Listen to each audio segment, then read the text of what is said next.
कल सभी सीटों पर रिजल्ट आ जाएगा और इसी बीच अलग अलग जिलों से अलग अलग सहयोगी भी हमारे साथ जुड़ चुके हैं। आपको बता दें कि कानपुर से हमारे साथ दीपक सिंह, लालचंद हमारे साथ लखनऊ से जुड़ चुके हैं और साथ ही अंबेडकर नगर से राणा सिंह हमारे साथ जुड़ चुके हैं और प्रयागराज से राघवेंद्र मिश्रा भी जुड़ चुके हैं। तो सभी सहयोगी लगातार पल पल का अपडेट इलेक्शन को लेकर हम तक पहुंचाते रहे हैं। एक बार फिर से राघवेंद्र के पास पहुंचना चाहेंगे और फूलपुर सीट की बात करना चाहेंगे। राघवेंद्र, देखिए, फूलपुर के अगर चुनाव की बात करें तो काफी दिलचस्प ये चुनाव रहा और काफी उम्मीदें सभी पार्टियों को है इस इलेक्शन से। तो क्या लगता है कि किस तरह की हलचल अभी तेज होती हुई नजर आ रही है ठीक रिजल्ट डेट से पहले?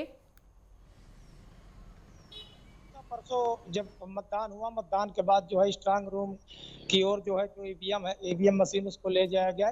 स्ट्रांग रूम में उसको सुरक्षित रखा हुआ है और हाई सिक्योरिटी के बीच रखा गया है। तो अगर यहाँ उम्मीदों की बात किया जाए तो प्रत्याशी जो भी यहाँ रहे हैं, भाजपा के रहे हो या सपा के रहे हो या बीएसपी के रहे हो या अन्य दल के रहे हो, सबकी उम्मीदें हैं कि वो जो है जीत रहे हैं, क्योंकि हर प्रत्याशी अपने आप में दम भर रहा है या जीत की उम्मीद लगाए हुए बैठा है। तो कल जो है स्पष्ट रूप से पता चल जाएगा कि किसके खाते में ये सीट जा रही है, फूलपुर विधानसभा सीट। किंतु परसों अगर एक तथ्य को देखा जाए, एक जो है दृष्टिकोण पर अगर गंभीरता पूर्वक दृष्टि डाली जाए, तो जिस प्रकार से सपा सरकार बौखलाई हुई है, परसों जो छिटपुट घटना हुई 2-3 जगहों पर, उसको लेकर जो है अखिलेश यादव से लेकर राम गोपाल यादव जो उनके चाचा हैं, उन्होंने रीपोल की जिस प्रकार से बात किया है कि 9 सीट जो विधानसभा के उपचुनाव हुए इसको रीपोल कराया जाए, पुनः मतदान कराया जाए।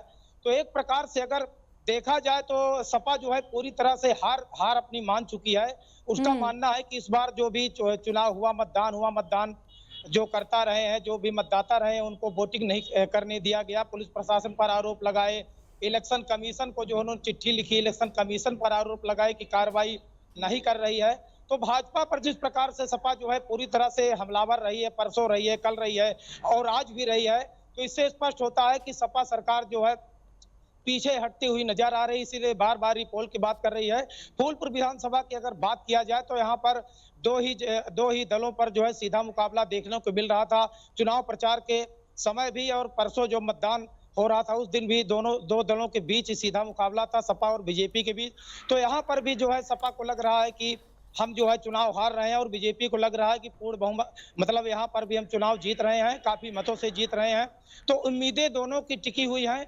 किंतु जो सपा के मुस्तफा सिद्दीकी जो यहाँ पर उम्मीदवार बनाए गए थे, उनका मानना है कि हम चुनाव फूलपुर से जीत रहे हैं। जिस प्रकार से अयोध्या सीट, चित्रकूट सीट लोकसभा में जो है बीजेपी हारी है, तो ये प्रयागराज की सीट जो महत्वपूर्ण मानी जाती है, क्योंकि कुंभ भी 2025 में 1-1.5 महीने बाद शुरू होना है, पूरी तैयारियां चल रही है। तो फूलपुर विधानसभा की सीट को लेकर सपा भी काफी उत्साहित है और बीजेपी भी उत्साहित है। दोनों दलों का सीधा मुकाबला है। तो कल 8 बजे से जब काउंटिंग शुरू होगी तो ये देखा जाएगा कि 12 बजे तक रिजल्ट बिल्कुल साफ हो जाएगा, स्थिति साफ हो जाएगी।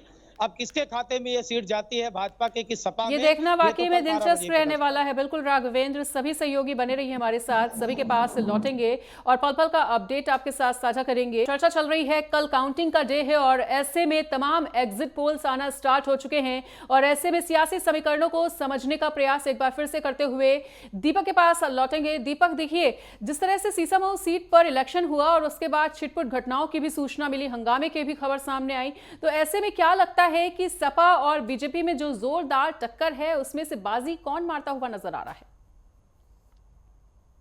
जिस तरीके से उत्तर प्रदेश की 9 सीटों पे उपचुनाव हो चुका है और कल जो है 90 प्रत्याशियों की जो किस्मत ईवीएम में बंद थी वो कल खुल जाएगी और ये पता चलेगा कि 90 प्रत्याशियों में कौन बाजी मारता है, कौन नहीं मारता है। अगर बात की जाए कानपुर के सीसामऊ विधानसभा की, तो यहाँ देखा गया कि बीजेपी और सपा की सीधी टक्कर देखने को मिली। यही कारण है कि कई बार कानपुर में धुआंधार प्रचार हुआ, वो चाहे समाजवादी पार्टी ने किया हो या फिर बीजेपी सरकार ने किया हो।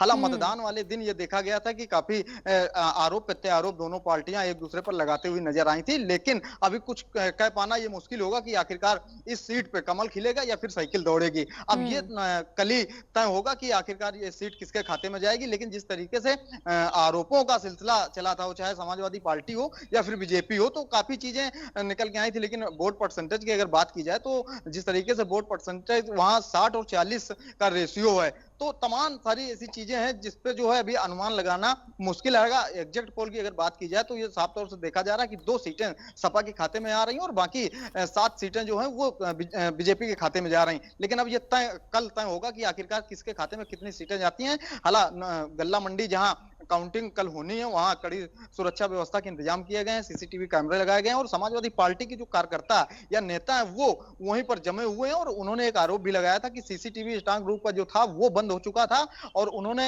कई सारे आरोप बीजेपी सरकार पर लगाए और साथ ही साथ चिट्ठी लिखी थी इलेक्शन कमीशन को कि जो है चुनाव रद्द किया जाए और दोबारा से करा जाए। तो ये तमाम सारे आरोप जो है वो समाजवादी पार्टी की तरफ से लगातार बीजेपी सरकार और इलेक्शन कमीशन पर लगाते हुए नजर आए। लेकिन अब ये कल तय होगा कि किसके खाते में कितनी सीटें जाती हैं। हालांकि ये सीट जो है बीजेपी सीसामऊ की वो बीजेपी और समाजवादी पार्टी के लिए साख का दांव बनी हुई थी, क्योंकि 1991 में ये सीट बीजेपी के खाते में थी और इसके बाद कांग्रेस के खाते में रही, फिर बसपा के खाते में रही, इसके बाद लगातार समाजवादी पार्टी के खाते में ही रही है। जब योगी और मोदी की लहर चल रही थी तब भी ये सीट समाजवादी पार्टी के ही खाते में रही है। अब उपचुनाव हुआ क्योंकि पूर्व में जो है जो समाजवादी पार्टी के विधायक थे वो एक मामले में उनको सजा हो गई, इसके बाद ये सीट खाली हुई थी। बाकी जो 8 सीटों पे चुनाव हुआ उत्तर प्रदेश में, वहां के जो विधायक थे वो सांसद बने। तो 9 विधानसभाओं में जो है उपचुनाव हुआ और कांटे की टक्कर रही है, सीधे बीजेपी और समाजवादी पार्टी के साथ रही है। वहीं अगर बसपा की बात करें तो बसपा कहीं भी नहीं आई। हाँ, ये जरूर कहा जा सकता है कि बसपा के जो प्रत्याशी थे वो दोनों पार्टियों को वोट काटते हुए नजर आए और वोट बैंक कम भी होगा। इसका नतीजा जो है कल ही आएगा। कल सुबह 8 बजे से काउंटिंग शुरू होगी और लगभग दोपहर तक सबके रिजल्ट आ जाएंगे। तो अब जो किस्मत प्रत्याशियों की कैद हुई थी ईवीएम में वो कल खुल जाएगी और देखना ये होगा कि किसके खाते में कितनी सीटें जाती हैं। हालांकि लगातार आरोप प्रत्यारोप दोनों पार्टियों की तरफ से लगाया जा रहा है। मनीषा, ठीक है दीपक, और राणा सिंह का रुख करना चाहेंगे। अंबेडकर नगर से लगातार बने हुए हैं हमारे साथ। राणा सिंह, किस तरह की हलचल काउंटिंग डे से ठीक पहले देखने को मिल रही है आपके क्षेत्र में?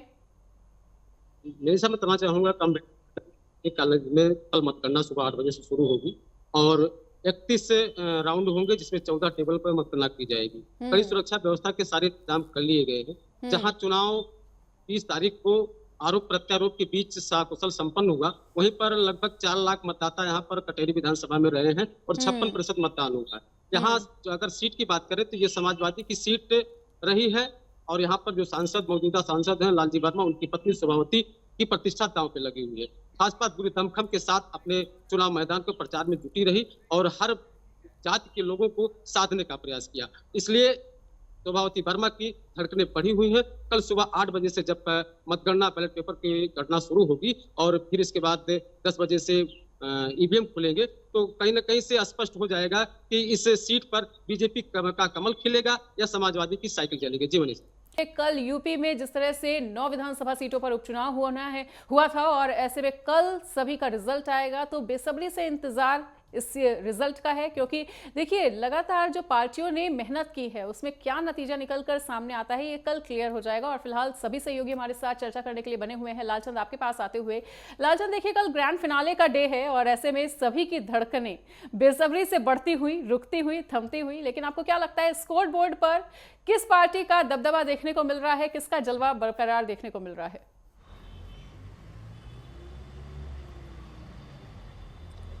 मनीषा, जिस तरीके से कल रिजल्ट आएगा 9 सीटों पर, उसको लेकर सभी पार्टियों ने जी तोड़ मेहनत की थी और कई चीज़ें साफ होंगी। लेकिन उससे पहले आपको बता दूं कि लोकसभा चुनाव के बाद ये 10 सीटें उत्तर प्रदेश में जो है खाली हुई थी जिस पर चुनाव होना था।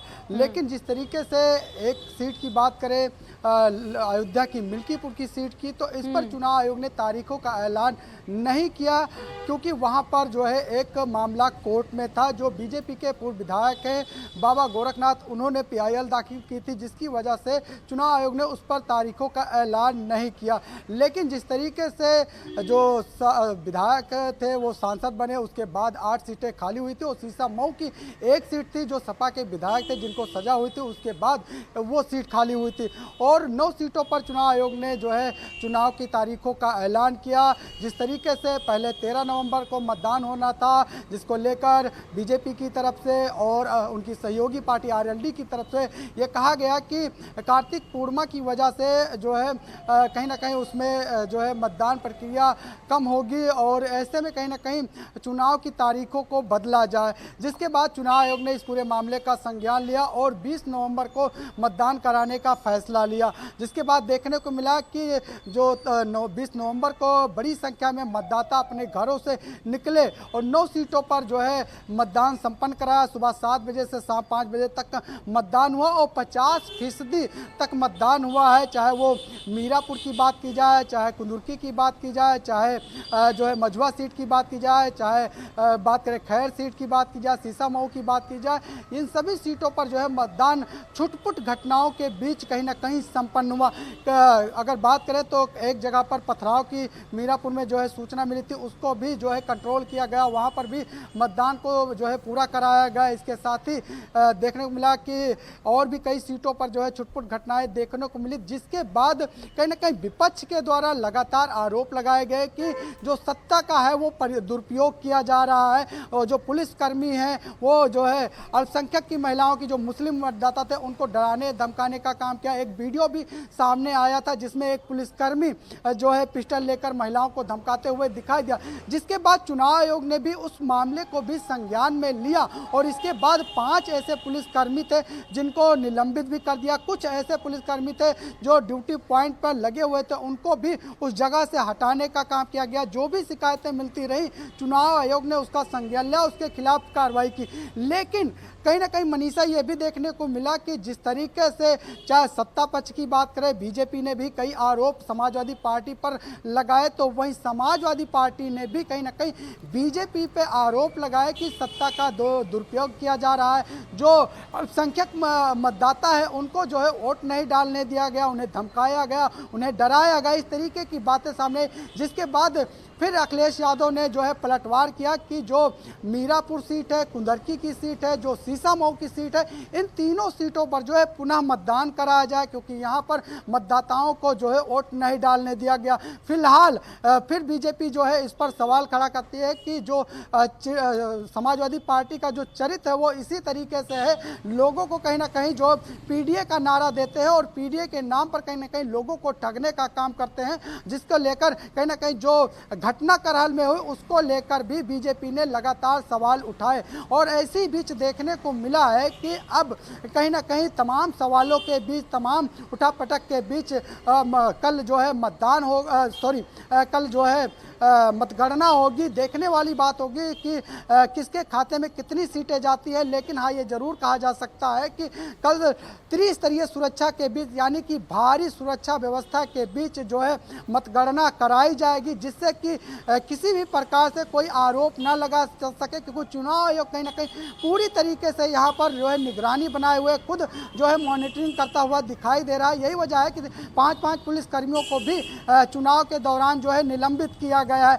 ऐसे में निष्पक्ष मतगणना हो सके, इसको लेकर भी कहीं ना कहीं तमाम व्यवस्थाएं की गई हैं। अब देखने वाली बात होगी क्या 3 सीटों पर जो समाजवादी पार्टी कुंदुर्की, मीरापुर और सीसामऊ की पुनः मतदान कराने की जो बात कह रही है, क्या उस पर मतदान होगा या नहीं, ये देखने वाली बात होगी। लेकिन हाँ, ये जरूर कहा जा सकता है कि उत्तर प्रदेश में 9 सीटों पर जो चुनाव हुआ है वो कहीं ना कहीं बीजेपी के लिए साख का दाव बना हुआ है, क्योंकि समाजवादी पार्टी जिस तरीके से लोकसभा चुनाव में एक ज़्यादा सीटें लाई, उसके बाद से पूरी तरीके से उत्साहित दिखाई दे रही थी कि पीडीए का नारा एक बार फिर उनका काम करेगा। लेकिन कहीं ना कहीं बीजेपी ने पीडीए का तोड़ निकाला और ओबीसी जो है प्रत्याशी को बड़ी संख्या में यहाँ पर उतारा है। अब ऐसे में देखने वाली बात होगी, चाहे वो मीरापुर की सीट हो, चाहे सीसामऊ की सीट हो, चाहे कुंदरकी की सीट हो, चाहे खेर की सीट हो, चाहे कटहरी की सीट हो, कौन सा प्रत्याशी किस पर जीतता है, ये देखने वाली बात होगी। जी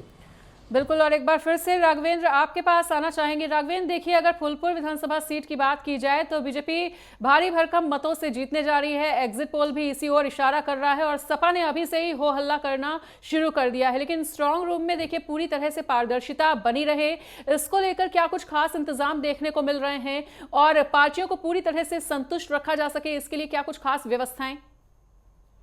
जी मनीषा, थोड़ा सा समय दीजिएगा, 3 बिंदुओं को हम स्पष्ट करेंगे। जी, स्ट्रांग रूम में जहां ईवीएम मशीनें रखी गई है, वहां पर जो है कड़ी सुरक्षा के बीच जो है कल 7 बजे सुबह जो है स्ट्रांग रूम का ताला खोला जाएगा। जितने भी जो है कैंडिडेट हैं, उनके जो एजेंट हैं, उनके सामने जो है प्रमुखता से उनको दिखाकर और वीडियोग्राफी के माध्यम से उनके सामने स्ट्रांग रूम का ताला खोला जाएगा और 8 बजे से काउंटिंग शुरू हो जाएगी। अब रही बात उम्मीदवारों की जीत हार की, तो सपा और बीजेपी दोनों ने अपने जो है एक प्रकार से उनके अंदर एक जज्बा बना हुआ है, पहले से ही अपनी जीत की उम्मीद लगाए बैठे हुए हैं। किंतु अगर वोटिंग प्रतिशत की बात किया जाए तो जीत हार यहाँ का वोटिंग प्रतिशत जो है मायने रखता है। यहाँ पर 16.67% वोटिंग इस बार कम हुई है, लगभग 43% के ऊपर वोटिंग हुई है। तो ये वोटिंग प्रतिशत काफी मायने रखता है सपा के लिए भी और बीजेपी के लिए भी। बीजेपी का मानना है कि मुस्लिमों का वोटिंग प्रतिशत कम हुआ है या यादवों का वोटिंग प्रतिशत कम हुआ है। वहीं पर सपा का मानना है कि जो पुलिस प्रशासन या जो भी भाजपा की जो सरकार थी, उनके अधिकारियों ने हमारे मतदाताओं को वोट देने से मना किया, उनकी आईडी चेक की। हालांकि फूलपुर में ऐसा कोई ना तो व्यवधान हुआ, ना किसी प्रकार की घटना हुई, बिल्कुल शांतिपूर्ण ढंग से यहाँ पर मतदान हुआ। वोटिंग प्रतिशत घटा है तो भाजपा भी थोड़ा सशंकित है कि अगर हमारे मतदाताओं का यहाँ वोटिंग कम हुई होगी, अगर पटेल बिरादरी कम वोटिंग की होगी, अगर मुस्लिम मतदाता या यादव मतदाता, क्योंकि जातिगत समीकरण यहाँ पर फूलपुर में हमेशा हावी रहा है, जात के आधार पर ही यहाँ पर चुनाव का जीत हार होता रहा, उसी पर जो है उम्मीदवार खड़े किए गए हैं। तीसरी बात अखिलेश यादव की अगर आरोप प्रत्यारोप की बात किया जाए तो लोकसभा चुनाव जिस प्रकार से सपा का जो है जो सीट बढ़ी है, सपा सरकार की जिस प्रकार से सीट बढ़ी है, तो उनका फोकस ये जो 9 सीटों पर तो था ही, उनका फोकस पूरी तरह से 2027 के विधानसभा चुनाव को लेकर है। चाहे अखिलेश यादव हो, चाहे योगी आदित्यनाथ हो, पूरी तरह से फोकस 2027 के विधानसभा चुनाव पर है। इसीलिए जो है अखिलेश यादव बार बार आरोप लगा रहे हैं। मतदान के दिन परसों आरोप लगाए कि पुलिस कर्मियों की गुंडागर्दी, हमारे मतदाताओं को वोट नहीं करने दिया गया, उनकी आईडी चेक की गई, रिपोल की मांग कर रहे हैं। उसी प्रकार से भाजपा भी जो है इनके आरोपों को खारिज कर रही है, खंडित कर रही है। तो अखिलेश का सीधा मानना यह है कि अगर, क्योंकि एग्जिट पोल भी 7 सीट दिखा रहा है बीजेपी के पक्ष में और 2 सीट दिखा रहा है सपा के पक्ष में, तो बीजेपी की जीत को देखते हुए सपा सरकार पूरी तरह से हमलावर है और कल तक हमलावर रहेगी जब तक चुनाव के नतीजे सामने नहीं आ जाते हैं। अगर सपा सरकार जानती है कि अगर सपा सरकार की सीटें कम आती हैं तो आरोप तो हम पहले ही लगा चुके हैं, भाजपा पर, प्रशासन पर आरोप लगा चुके हैं, पुलिस प्रशासन पर लगा चुके हैं, इलेक्शन कमीशन पर लगा चुके हैं, तमाम तरह के प्रोपोगंडा रचेगी, क्योंकि 2027 में भी सपा को लड़ना है, बीजेपी से लड़ना है। तो पूरा फोकस विपक्ष का 2027 को चुनाव को लेकर है। और एग्जिट पोल ने, अगर ये एग्जिट पोल एग्जैक्ट पोल में कन्वर्ट हो गया तो सपा के लिए थोड़ा दिक्कत होगी, क्योंकि सेमीफाइनल है सपा के लिए भी और बीजेपी के लिए है। जी मनीषा। ठीक है राघवेंद्र, बिल्कुल। और दीपक के पास लौटते हुए, दीपक देखिए, अगर एग्जिट पोल की बात की जाए तो कहीं ना कहीं संकेत जो हैं वो नसीम सोलंकी के फेवर में जाते हुए नजर आ रहे हैं। और जिस तरह से हंगामे के बीच वोटिंग हुई, ऐसे में क्या लगता है कि 50-50% अगर चांसेस देखा जाए तो क्या कहा जा सकता है कि सपा के गढ़ में बीजेपी सेंध लगा पाएगी इस बार?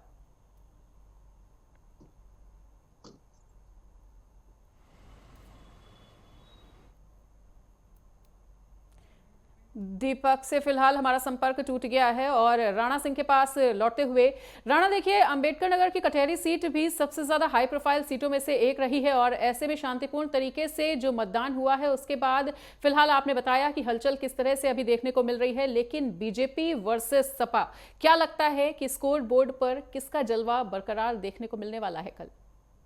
मनीषा, अंबेडकर नगर विधानसभा वो समाजवादी पार्टी के खाते में बहुत दिनों से रही है और उसको लेकर के समाजवादी पार्टी आश्वस्त है कि हम चुनाव जीतेंगे। बशर्ते इस माहौल, जो पीडीए का फार्मूला बीजेपी समाजवादी पार्टी का चल रहा था, वो इस चुनाव में कटहरी में फेल होता दिखाई पड़ रहा है। सभी विरासतों के लोग भाजपा के धर्मराज निषाद जो पूर्व मंत्री रहे हैं उनको वोट करने के लिए लालायित रहे और उन्हीं के पब्लिक के मांग पर ही भाजपा ने धर्मराज निषाद को टिकट दिया था। तो ये कहीं ना कहीं सपा के लिए बहुत बड़ा चैलेंज है और उस सीट को बचा पाना उनके लिए मुमकिन साबित हो रहा है। और कहीं ना कहीं से ये समाजवादी पार्टी खुद जान चुकी है कि हमारे हाथ से कटहरी विधानसभा खिसक रही है। जी मनीषा।